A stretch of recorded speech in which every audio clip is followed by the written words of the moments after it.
So welcome back, and the last part of section 9.3 gets into the Pythagorean theorem, and the Pythagorean theorem is pretty powerful because it deals specifically with a right triangle. So now in a right triangle, the sides opposite the right triangle alongside is called the hypotenuse, while the other two sides that form the right angle are called as legs. For any right triangle, we can relate the length of the sides by the Pythagorean theorem. Okay, well, pictures are going to be much more useful for us. So let's draw a right triangle. And so the side opposite the right angle, the longest side, is called the hypotenuse. So easiest way to find it is to find your right angle and then go straight out until you hit a side. And that is always the hypotenuse.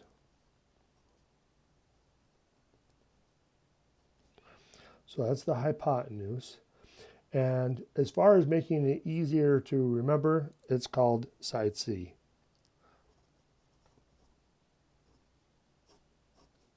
So side C is always the hypotenuse. So that's important. The other two sides, though, are kind of doing the same thing. They're the two sides that they form the right angle, and they're the legs.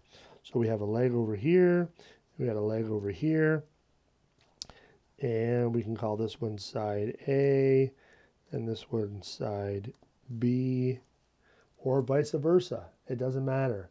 That's what's nice about the legs, is that you can interchange them. Just on triangles, though.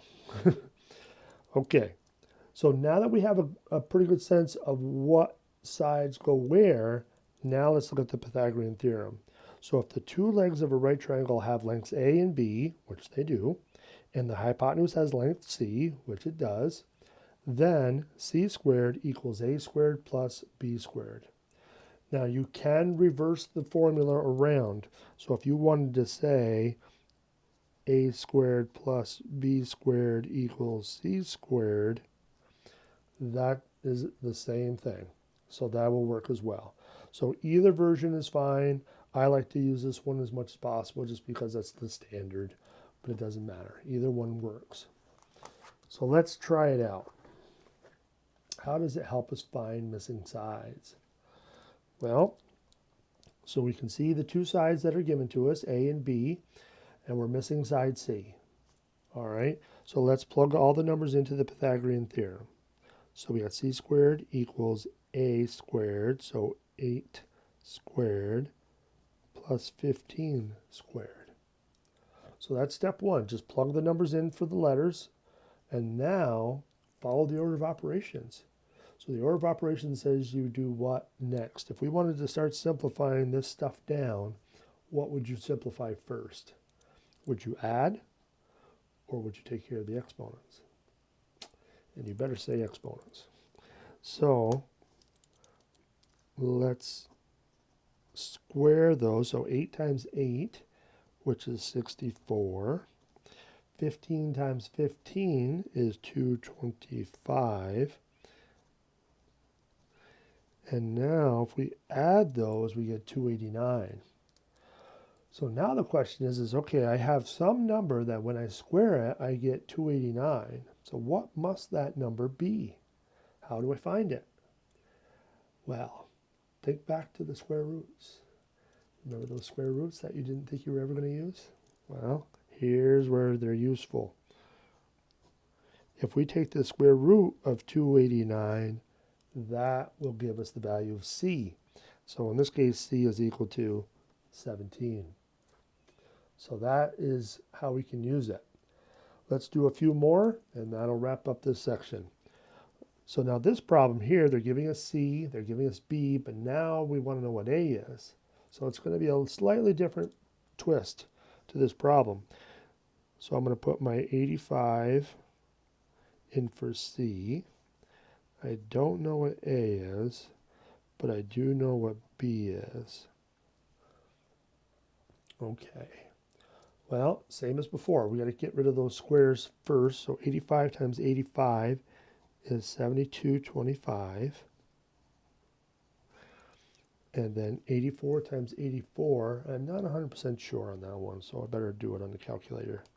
So 84 squared is 7056.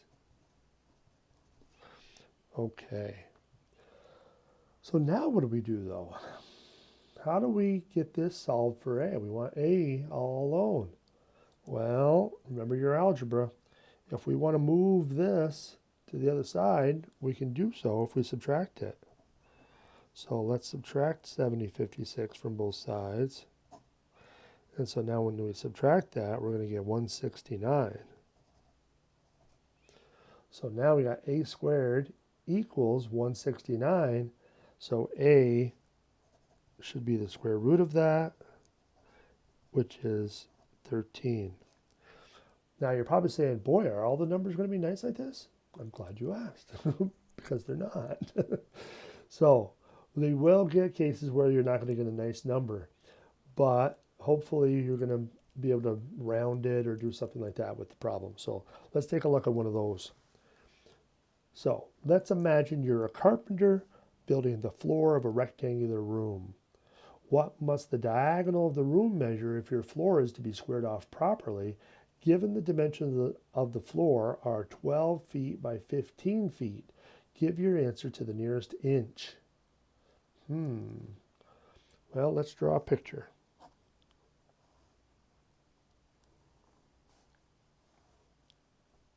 So we got a rectangle that's 12 feet by 15 feet. And they want you to figure out how long should the diagonal be so that this is a squared off room. It's a rectangle. So if it's a rectangle, remember, we better have some right angles in here. So a right angle there and there and there and there. So how long should that diagonal be? Well, we can use the Pythagorean theorem. Which side are we missing? Side A, B, or C? Remember the little trick to find side C. If we go straight out, that always points to side C. So we are missing side C. So let's plug all of our numbers in.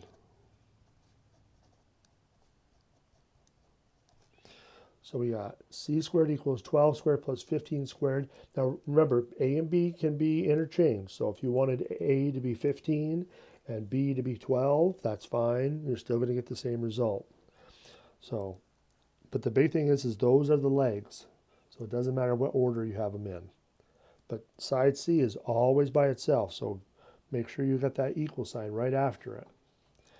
All right. Now let's simplify a little bit more.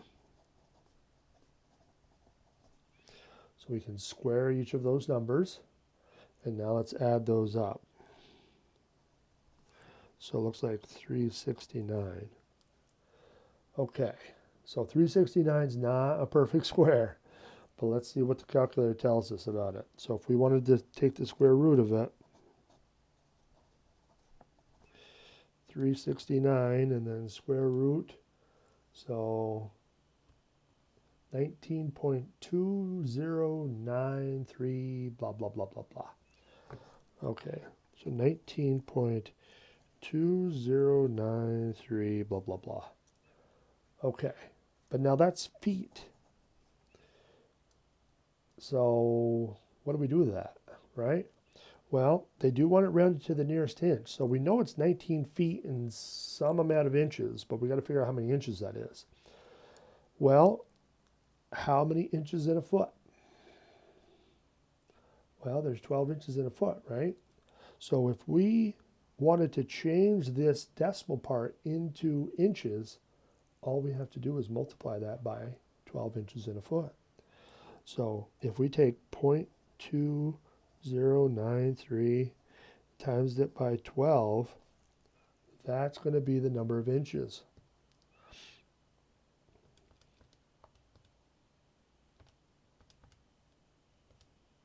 So let's say 2.516 blah, blah, blah. Okay, inches. Now, the question said to round it to the nearest inch. Now, if you are a self-respecting carpenter, you would never do that. You would never round it to the nearest inch. You'd round it to the nearest fraction of an inch, 16th, eighth inch at the most. So for this one, though, I would say we can round it to 2.5 inches, though, to make it a little bit more precise. So our final answer, if we take both of these pieces, would be 19 feet, 2.5 inches. Now, if the textbook, the online textbook says to round to the nearest inch, then round it to the nearest inch. But if it says round it to the nearest tenth of an inch, then obviously go 1 decimal place. So, okay, let's do the last problem, and that will wrap up 9.3. Triangle CDE is equilateral with DE equal to 60 units. A is at the foot of the perpendicular from D to CE. Whoa, whoa, whoa, what the heck is all this talking about? All right, well, perpendicular. When you see that word perpendicular, think right angles. You want those right angles, make sure you get it right, right angles. So perpendicular means things are making right angles, all right? So from D to CE, and B is the midpoint of DA. Midpoint, we didn't talk about midpoint. Well, what do you think midpoint means? Middle of the way. So midpoint, you're at the middle of that line, middle of DA. So find the length of CB. All right, so let's look at the picture and try to put some pieces in there. So CDE is equilateral. So that's our overall triangle. So equilateral means what again? All the sides are the same. So if DE is 60, then so is DC, and then so is CE. So we know all three of those sides are 60. Good. A is at the foot of the perpendicular. So A is where that right angle is being formed from D to CE. So again, those two lines form that right angle.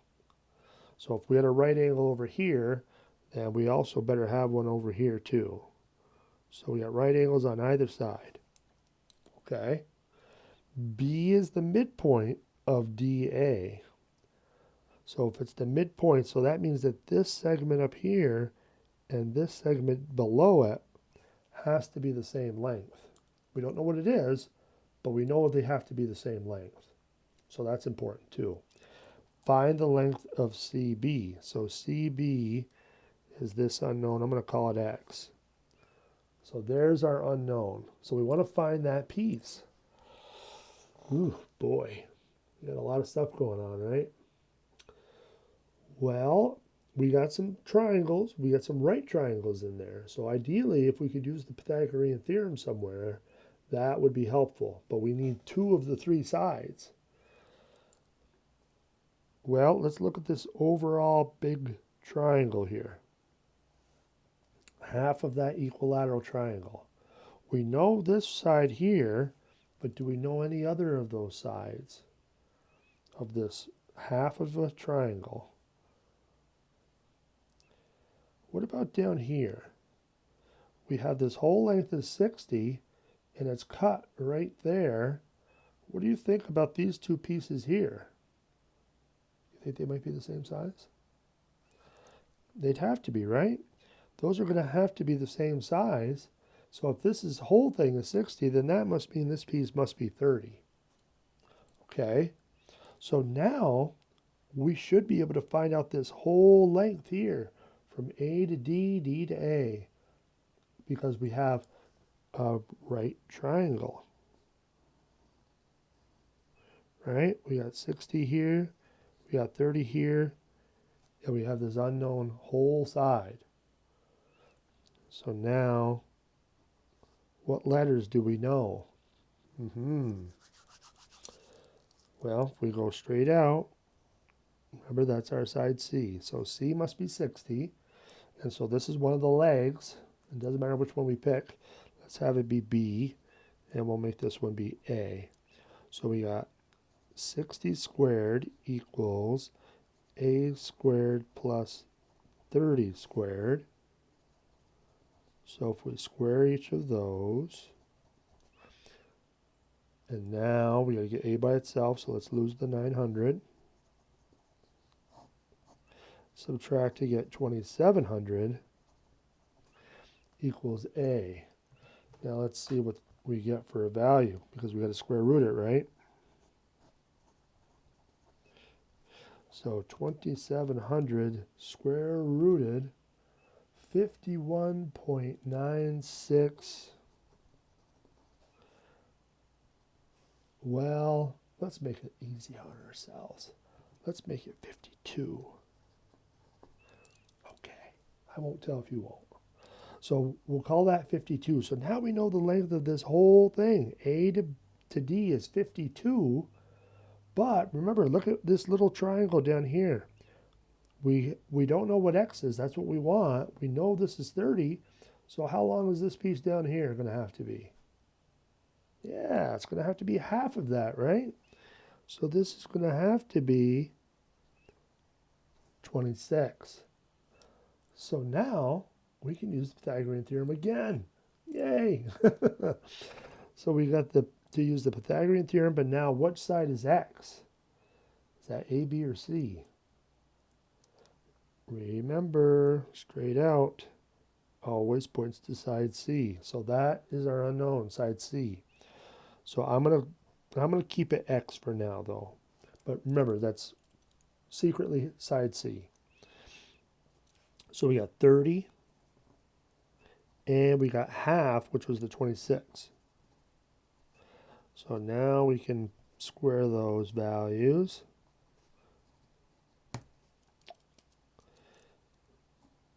Okay, and we can add those together. And then finally we can square root it. 1576 divided, or whoops, not divided by anything. How about square rooted? 39 point, let's just say 7.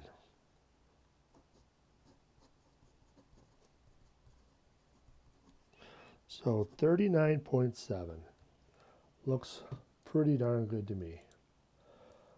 Okay, so that wraps up that section. Kind of long, I know, but hopefully you got the hang of it.